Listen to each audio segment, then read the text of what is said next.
Welcome to Math with Professor V. Today, we're going to look at a limit where I see so many students reach for L'Hopital's rule automatically, but they shouldn't. Remember, L'Hopital's rule only applies to very specific indeterminate forms, when you have either 0 over 0 or infinity over infinity. If your indeterminate form is not of this type, it's not time to use L'Hopital's rule. And in fact, when you do so, it'll give you the wrong answer. So how should you go about approaching this limit? Well, I'm glad you asked, because the correct tool to use here is the Squeeze Theorem. So what I'm going to do in this video is show you exactly how to evaluate this limit, and then we'll finish off by looking at a genuine example of a time to use L'Hopital's rule when one is 0 over 0 and the other is infinity over infinity. So let's just jump right in. So for this limit in particular, like I said, we need to use the Squeeze Theorem. Notice, as x approaches infinity, sine of x's limit does not exist. That's why we don't have one of these indeterminate forms. Sine of x is oscillating and x is going to infinity. Sine of x is not also approaching infinity. But even though sine of x is oscillating, it's bounded. So that enables us to use the Squeeze Theorem. So we know that sine of x is less than or equal to 1 and greater than or equal to -1. Now my goal is to make this middle part of the inequality match what I'm trying to take the limit of.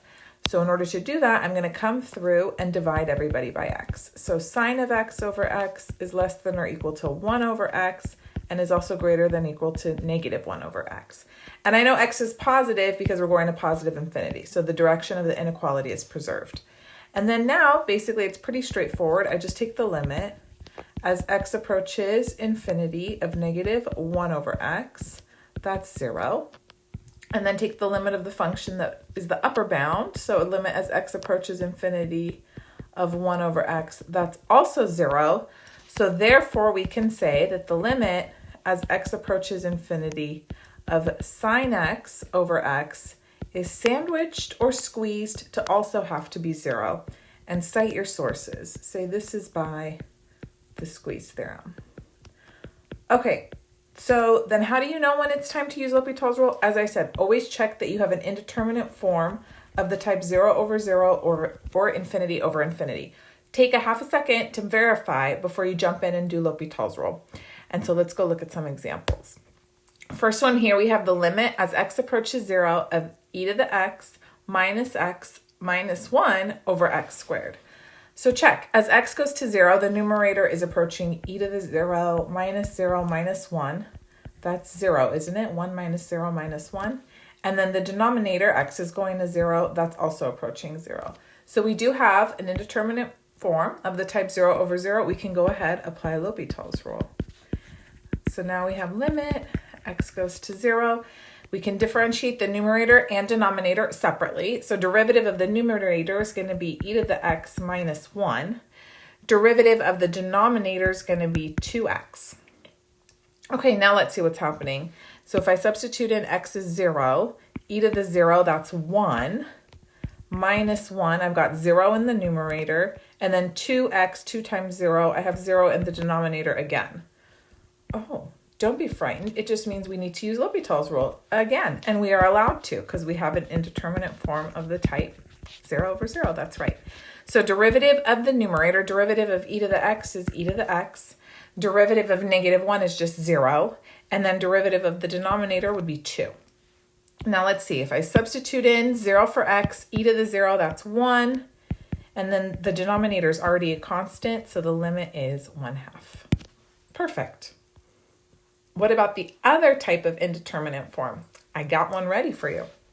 So as x approaches infinity, natural log of the square root of x, well, square root of x would go to infinity. Natural log of something getting large goes to infinity. And the denominator is approaching infinity also, right? Just be careful before you start differentiating right away. Let's go ahead and use our logarithm properties to make it less painful.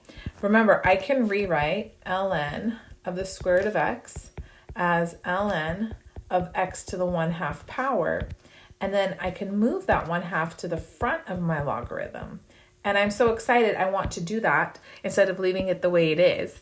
Because now to take the derivative, you don't have to do chain rule or anything. You just bring the 1/2 along and we know derivative of ln of x If I left the square root of x here and took the derivative, it'd be way messier. You'd have to do 1 over square root of x times, chain rule, right? Derivative of square root of x. So don't do that. Okay, so let me actually not take the derivative just yet. Let me rewrite it the way we have it over here. So this is 1/2 ln of x over x squared. And then now I'll apply L'Hopital's rule, take the derivative of the numerator. So derivative of 1/2 ln of x would be 1/2 times 1 over x. And then derivative of x squared is 2x. And then from here, just clean up, okay? So limit x goes to infinity. These guys are just gonna join the 2x in the denominator. It's so lonely down there by itself. So we have 1 over 4x squared. And then now we're ready to evaluate the limit. X is going to infinity. So 4x squared is going to infinity. So this is going to 0, and we are done. So I hope this helped clear up when you can and cannot use L'Hopital's rule. Comment down below, have you ever inappropriately applied? No. So I hope this helped clear up when L'Hopital's rule can and cannot be used. Comment down below, have you ever applied L'Hopital's rule when you shouldn't have, when it was inappropriate? Also, if you're looking for a complete calculus course with full-length video lessons, guided notes, practice exams, check out my website, professorvmath.com. I currently offer comprehensive courses in Calculus 1, Calculus 2, and the newly launched Calculus 3 course with additional courses coming soon. Thanks so much for watching. I'll see you in the next one. Don't forget to give this video a thumbs up, subscribe if you haven't already, and you can also follow me on Instagram and TikTok, Math with Professor V.